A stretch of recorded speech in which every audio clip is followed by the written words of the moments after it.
So I get a lot of people reach out to me and ask me about solo travel and what's it like and should they do it. And I honestly believe that traveling solo is the best way to see a country. In today's video, I'll explain why.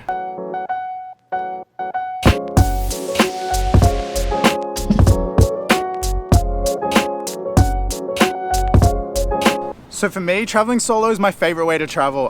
Don't get me wrong, I've had some epic boys trips. Like if you've ever been on a boys trip here to Thailand, that's some of the most fun you'll ever have in your life. But to really experience a country and a culture, the best way to do it is to travel alone. I find that when you travel in a group, you often just sort of stay within your bubble and you do stuff within your comfort zone, and you basically live like your same Western lifestyle, just in a different country.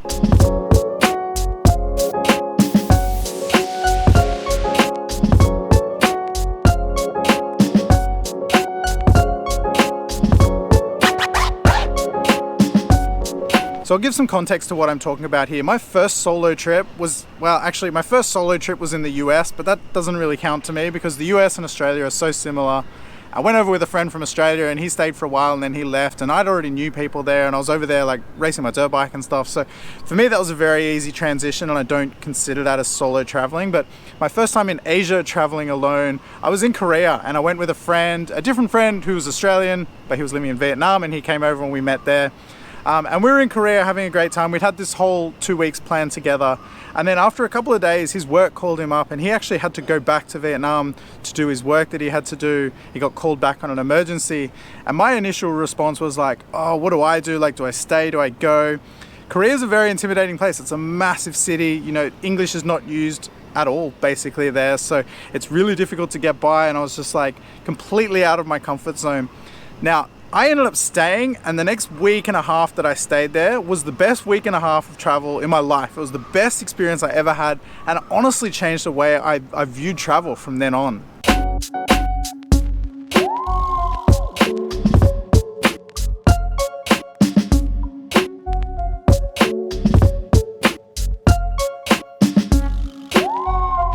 So I remember the first day I was just like, okay, let's go out, let's go check this place out. You know, I'm not scared or anything to be there, but it's just hard to push yourself to do these things by yourself. You know, it's weird to go into a restaurant by yourself. It's weird to go to these places by yourself. So the entire time that I've been there with my friend, we've been catching taxis everywhere. And I was like, you know what, today will be the first day I'll try catching the subway.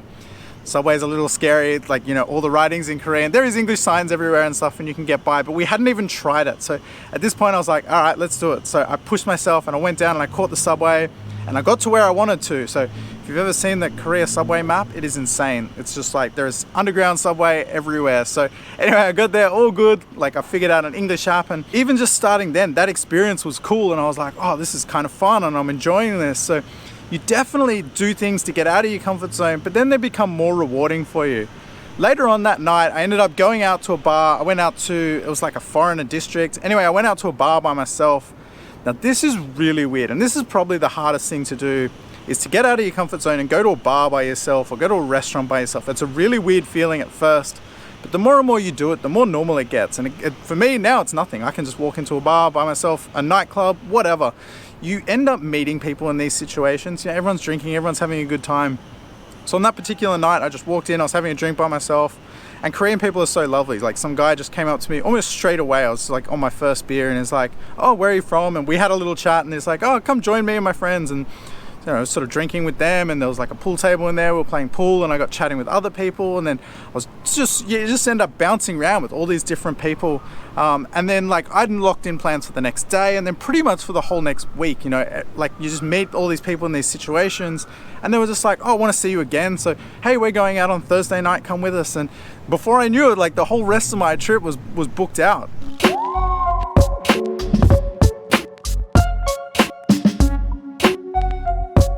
So I actually had such a good time for the rest of my time there in Korea. I actually decided to extend my holiday another week, and I shot over to Japan. You know, Japan's only an hour away, and I absolutely love Japan. So I went over to Japan and I spent like a week in Tokyo, and I gained the confidence throughout that week and a half in Korea of just like being out and going out by myself, so that I actually had like the best time in Tokyo by myself, and I made friends there and just like met people every night. I basically had the same situation happen.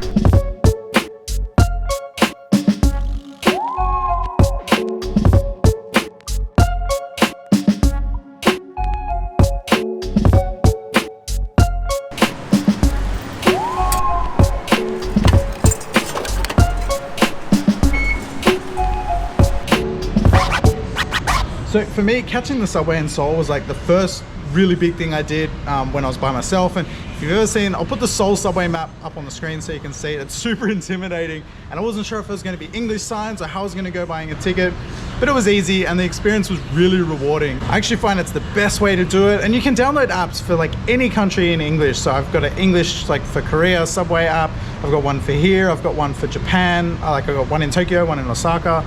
So you can download really good English apps and they explain everything to you, you know, like get off the train at this station, change lines to the yellow line, follow these signs, and like they basically just talk you through the whole thing, so it makes it really easy.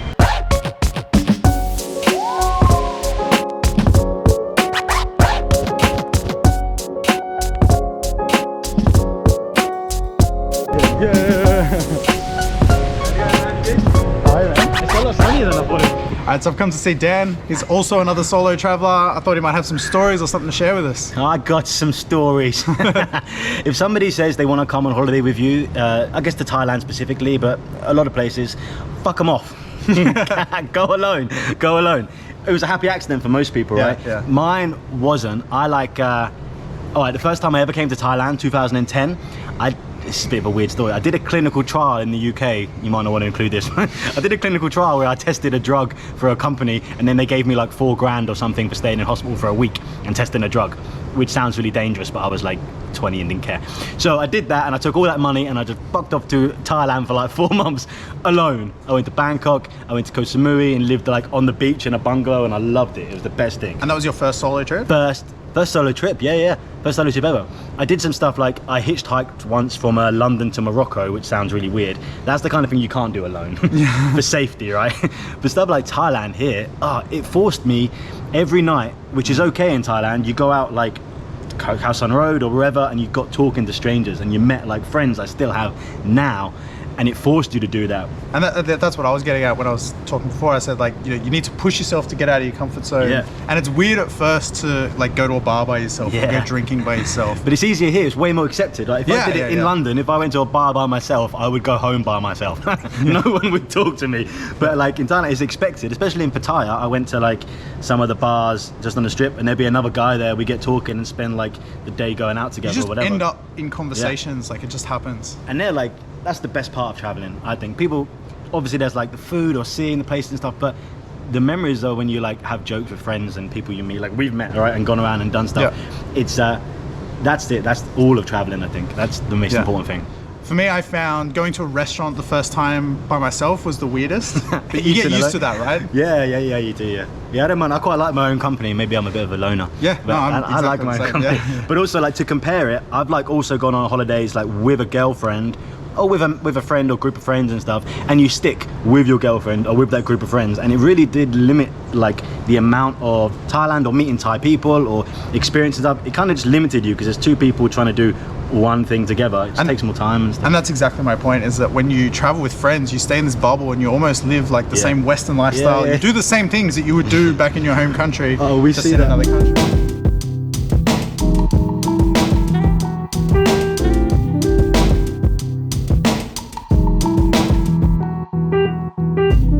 Another really great thing about traveling alone is you have complete freedom to do whatever you want, go wherever you want. You know, when I travel alone, I love to just walk and see new places. So I'll just literally like just walk and just see where I end up, you know, aimlessly walk and, you know, see what you see. And, you know, I love just seeing new places and new things for the first time. So it's great to have that freedom as well.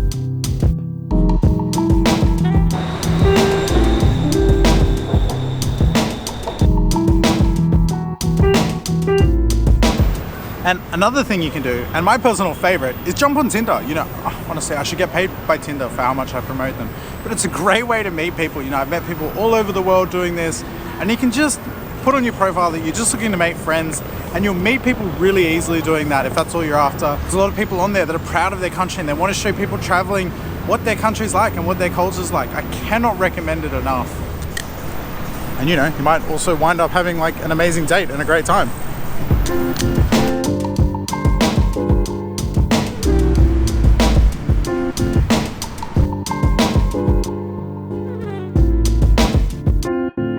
So honestly, get out and do it. If you haven't been solo traveling, get out and do it. If you have, then you already know what I'm talking about. But now's the perfect time. You know, international travel it's coming. You know, it's on the horizon. So maybe you've got friends that aren't able to travel and you want to take a trip. Get out and do it. Get out of your comfort zone. I promise you will have the time of your life. I've been over close to 20 international trips by myself, and I've loved every single one of them. And I've made amazing friends that I'm still friends with to this day all over the world. All right, well, I'm going to wrap the video up here. I'm actually heading to Pattaya in a few days. Cynthia's coming back in like a week or a little bit under a week. So got a whole lot of cool stuff coming up. So stay tuned for that. But anyway, as always, thanks for watching. See you next time.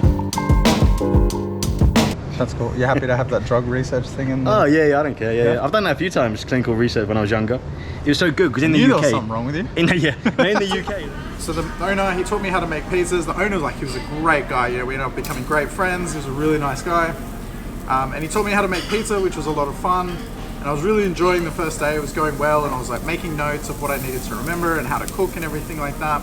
It was all quite easy and self-explanatory, so I wasn't struggling with any of it. Then after a couple of hours, he said, okay, I think you're good. I think I'll leave now. And I was like, what? You'll leave? It's just me and him in the store at this point. And he's like, yeah, you'll be fine by yourself. I'm like, no, I can't be by myself on my first day. Like, what if something goes wrong? He's like, just call me, it's okay. So his plan was literally to like throw me in the deep end, leave me in the place by myself.